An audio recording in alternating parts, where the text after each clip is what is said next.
अब देखिए आज हम पढ़ेंगे बेटा physical property of non metal. Non metal की फिजिकल प्रॉपर्टी, नन मेटल की फिजिकल प्रॉपर्टी, नन मेटल के बारे में पढ़ेंगे। तो नन मेटल के बारे में एक बार रिपीट कर लेते हैं।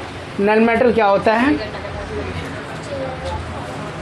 This is a bad conductor of heat and electricity. ये होता है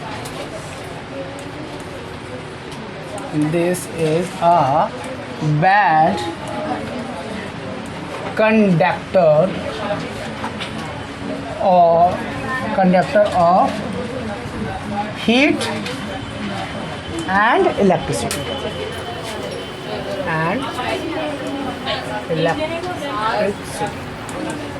समझ में आया बेटा? ये बैड कंडक्टर होते हैं। फॉर एग्जाम्पल के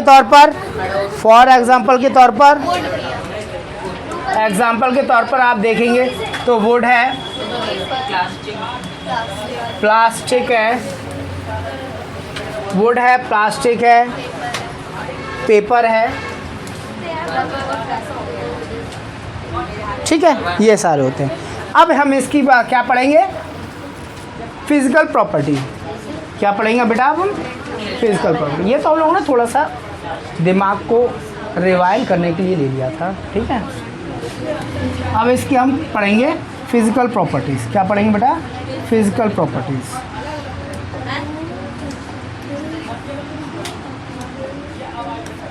फिजिकल प्रॉपर्टी। फिजिकल प्रॉपर्टीज़ में क्या क्या है? उसके भौतिक गुण।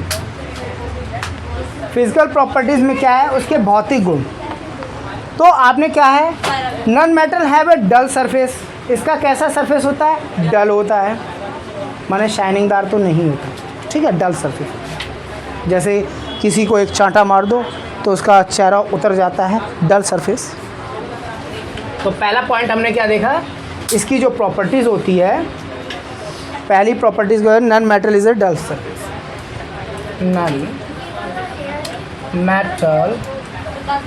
None metal have dull surface.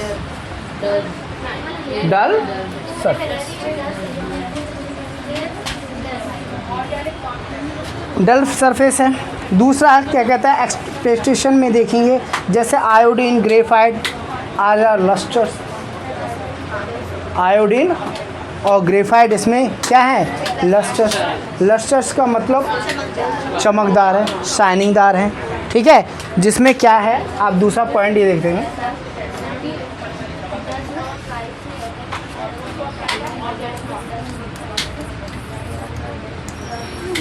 Expression में आप पढ़ेंगे कि जिसमें कौन कौन से दो हैं ऐसे, जिसमें दो हैं इसमें क्या है? एक है आयोडीन एंड ग्रेफाइट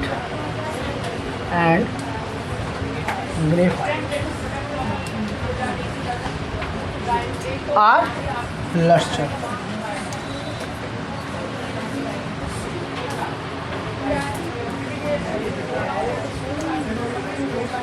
ठीक है बेटा? हाँ, शाइनिंग, चमकदार, ठीक है। जिसमें ये है आयोडीन और ग्रेफाइट आपको चमकीले मिलते हैं। दूसरा पॉइंट आप इसके बारे में और देखेंगे बेटा। दूसरा पॉइंट कहता है most of the non metal are solid और गैसेस। माने कुछ ऐसे, माने मोस्ट, अधिकतर ऐसे नन मेटल होते हैं बेटा जो सॉलिड और गैसेस स्टेट में दोनों में दिखाई देते हैं। जैसे कि फॉर एग्जांपल में जैसे ब्रोमीन, जैसे लिख देते हैं। दूसरा पॉइंट लिखते हैं। दूसरा पॉइंट कहता है most of the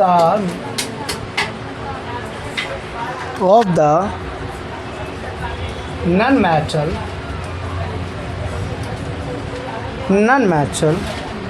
are solid and gaseous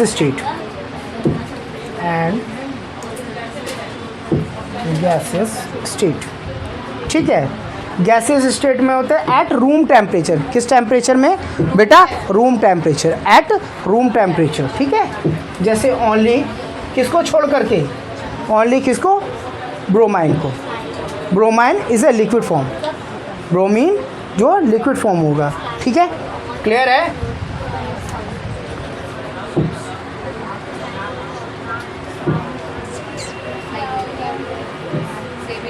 ये टॉपिक अगला कहता है बेटा कि मैंने आपको बताया फॉर एग्जांपल के तौर पे, मैंने बताया था आपको फॉर एग्जांपल के तौर पे मैंने ये बताया था कि most of the non metal are solid और गैसेस। ओनली कौन सा? Bromine is a liquid. जो ब्रोमाइन होता है या ब्रोमीन होता है वो लिक्विड फॉर्म में होता है। कौन सा?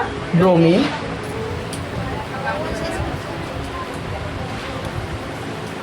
Bromine is a liquid form या liquid state at room temperature. किस टेम्परेचर पे बेटा? Room temperature, at room temperature. Clear है बेटा? समझ में आ गया? ठीक है, आगे कहता है बेटा, आगे पॉइंट कहता है solid non metal are brittle.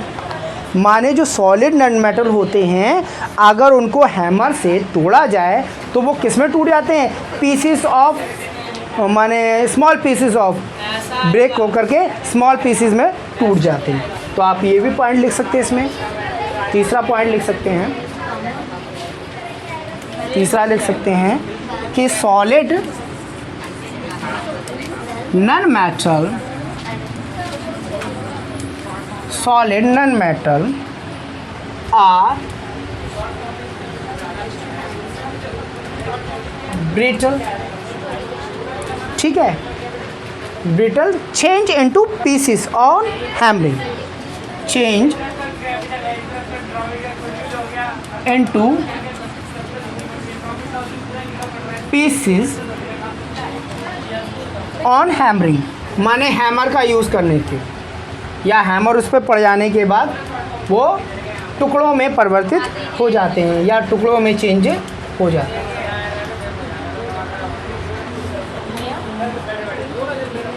They do not show the properties of malleability and ductile। माने malleability का मतलब आप जानते हैं किसी पतली शीट में कन्वर्ट नहीं हो सकते। दूसरा डक्टाइल माने सॉफ्ट नहीं हो सकते, लचीले पतले तार की जैसे नहीं हो, डक्टाइल नहीं हो सकते, माने एकदम सॉफ्ट कोमल नहीं हो सकते। ठीक है, तो आप इसी में ऐड कर देते हैं दे डू नॉट। क्लियर है? They do not show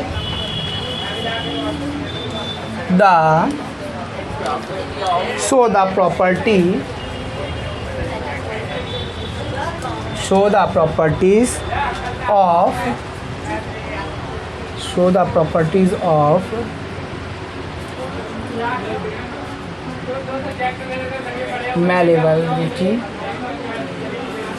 malleability and ductility या डक्टिलिटी। ठीक है,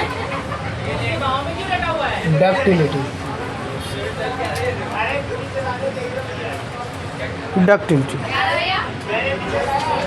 ठीक है बेटा, डक्टिलिटी।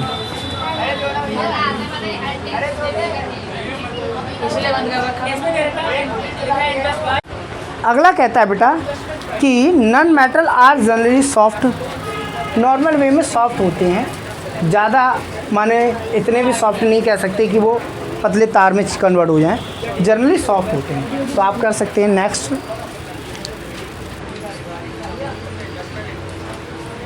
नॉन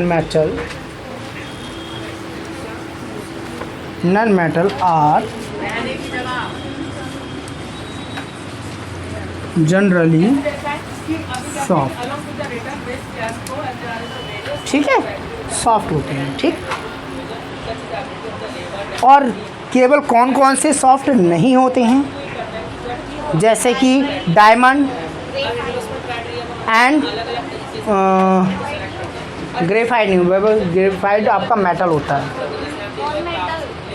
ग्रेफाइट आपका मेटल में आ जाता है, वो इलेक्ट्रिसिटी को बड़े आराम से पास कर सकता है तो नॉन मेटल में, लेकिन ग्रेफाइट का आपको मैंने बताया भी था, वो ऐसा होता है जो बड़ी आराम से, तो फिर नॉन मेटल में कहाँ से आ गया, उसके शेप माने उसका वो ये कह सकते हैं कि उसकी प्रॉपर्टीज, आधी प्रॉपर्टीज़ नॉन मेटल की है, आधी प्रॉपर्टीज़ मेटल की, मेटलाइज, ठीक है। तो आप भी कह सकते हैं। अगला पॉइंट दे रहा हूँ, अगला पॉइंट है डायमंड माने हीरा, डायमंड माने जो हीरा है बेटा, वो आपका कैसा होता है, एक तो कार्बन का बना होता है जो हार्डेस्ट फॉर्म में होता है, कार्बन का बना होने की वजह से वो हार्डेस्ट फॉर्म में होता है, कार्बन बॉन्ड होते हैं उसमें, तो आप कह सकते हैं an allotropy of carbon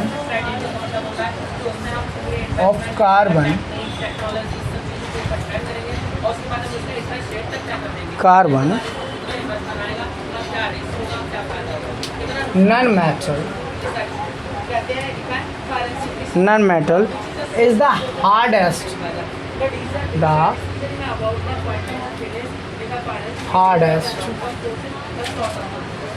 natural substance, ये एक प्राकृतिक धातु सब्सटेंस कैसे पदार्थ कह सकते हो, क्या नेचुरल सब्सटेंस, नेचुरल सब्सटेंस, ठीक है। ये एक प्राकृतिक धातु कह सकते हैं, सब्सटेंस या पदार्थ कह सकते हैं, ठीक है। अब इनके बारे में हम किसकी बात चर्चा करेंगे बेटा, melting point and boiling point. इसका बॉइलिंग पॉइंट और मेल्टिंग पॉइंट नॉर्मल सी बात है, लो होता है, बट दो का ही या कुछ हैं जिनका लो नहीं होता है, ना मेल्टिंग पॉइंट लो होता है ना बॉइलिंग पॉइंट। मेल्टिंग पॉइंट का मतलब होता है उसका गलनांक और एक क्वथनांक, गलनांक और क्वथनांक, समझ में आया। तो मेल्टिंग पॉइंट किसका किसका नहीं होता, ग्रेफाइट और डायमंड का, और ट्रॉप्स ऑफ कार्बन होते हैं, क्योंकि ये कार्बन के बने हुए होते हैं, इसलिए इनका जो टेम्परेचर होता है वो कैसा होता है, मेल्टिंग पॉइंट कैसा होता है, हाई होता है, ठीक है। तो इसके बारे में आता है कि melting point, melting and boiling point. Melting point and boiling point का मतलब आप हिंदी वाले देख लें, उसमें क्या होता है, गलनांक एंड क्वथनांक। गलनांक माने कितने में गलेगा, बॉइलिंग पॉइंट उसका, क्वथनांक माने कितने में फ्रीज होगा या मेल्ट होगा, गलनांक और क्वथनांक, ठीक है। बॉइलिंग पॉइंट क्वथनांक कहते हैं उसे, ठीक है। तो क्या कहेंगे उसके बारे में हम कि non metal have a non metal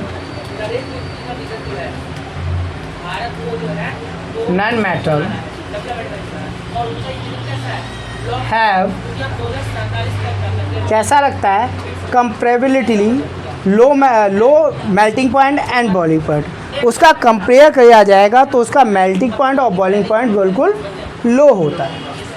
have comparability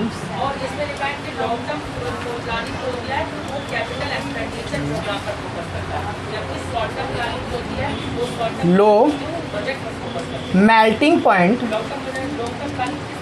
end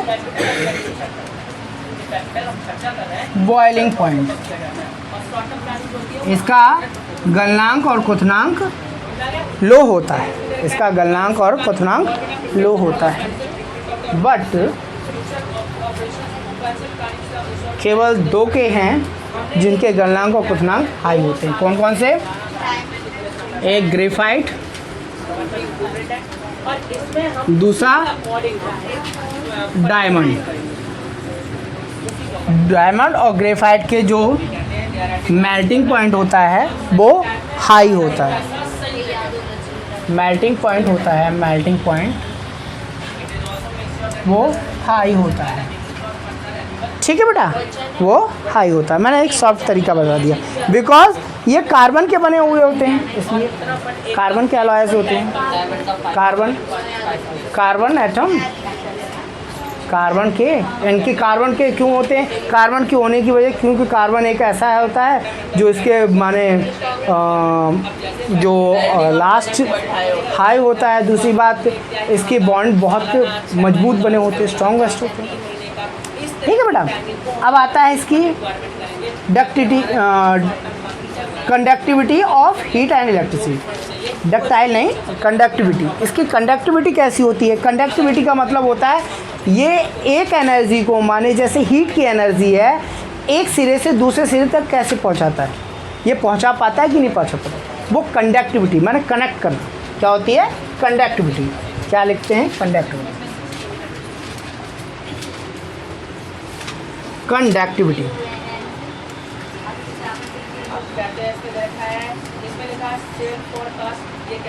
of heat and electricity. Electricity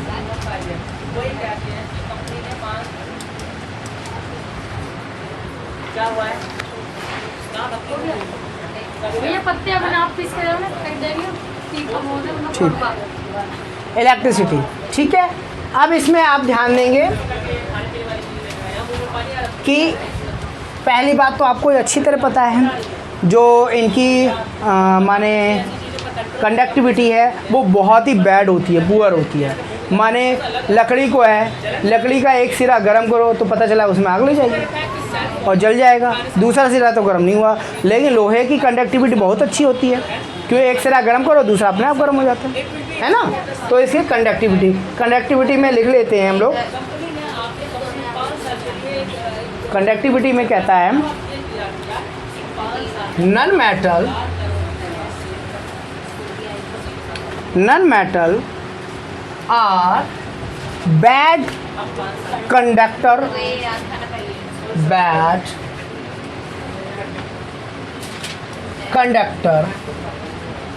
और पुअर, बहुत ही गरीब निकला ये तो फिर, poor conductor of heat and electricity. इतना पुअर गरीब निकला कि ये एनर्जी पास ही नहीं कर सकता। Poor conductor of heat and electricity.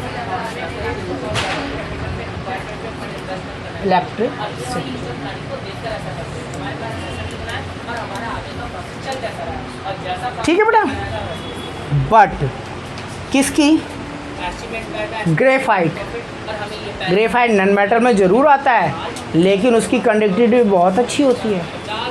वो अगर आपने ऐसा कभी ट्राई नहीं करना, जो पेंसिल की नोक आती है वो ग्रेफाइट होती है, और उसको अगर आप किसी स्विच में लगा करके, इलेक्ट्रिसिटी बोर्ड में लगा करके और ऑन कर देंगे तो बहुत अच्छा झटका लगेगा। तो ऐसा ट्राई ना करें। तो क्या कह सकते हैं, जो ग्रेफाइट है, लेकिन आप जानते हैं आजकल की आधुनिक दुनिया है, आपने देखा होगा एक पेंसिल भी आती है जो नुक ही केवल नुक यूज़ कर रही जाती है, और वो ग्रेफाइट ही होती है, उसको भी लगा के यूज़ कर सकते हैं आप। लेकिन ट्राई नहीं कीजिएगा, ये बच्चे ट्राई ना करें। ग्रेफाइट क्या बेटा? लेड का मतलब होता है पतली rod of a carbon. Reason क्या है बेटा?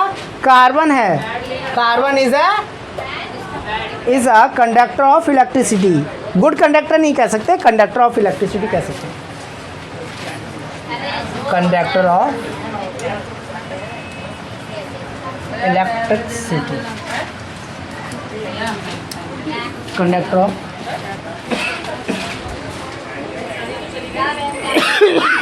इलेक्ट्रिसिटी, ठीक है। कंडक्टर ऑफ, जी, कंडक्टर ऑफ इलेक्ट्रिसिटी। अब बेटा आप इसमें देखेंगे non metal are not sonorous. Sonorous का मतलब वो साउंड नहीं करते हैं, जैसे रबड़ में, लकड़ी में साउंड तो होता है, टप टप की आवाज़ होती है, लेकिन जो मेटल कर सकता है वैसा साउंड नहीं करते हैं। दूसरा कैसा होता है, उनकी कैसी डेंसिटी होती है, लो होती है। मेटल की डेंसिटी कितनी होती है, हाई होती है, माने ज़्यादा हाई होती है। लेकिन नॉन मेटल माने वुड है या रबर है या प्लास्टिक है, इनकी डेंसिटी कैसी होती है, लो होती है, ठीक है। इनकी डेंसिटी लो हो सकती है, लो हो सकती नहीं है, होती है, ठीक है। आप लिख देते हैं non metal are not sonorous and non metal have low density, ठीक है, ठीक, क्लियर हुआ।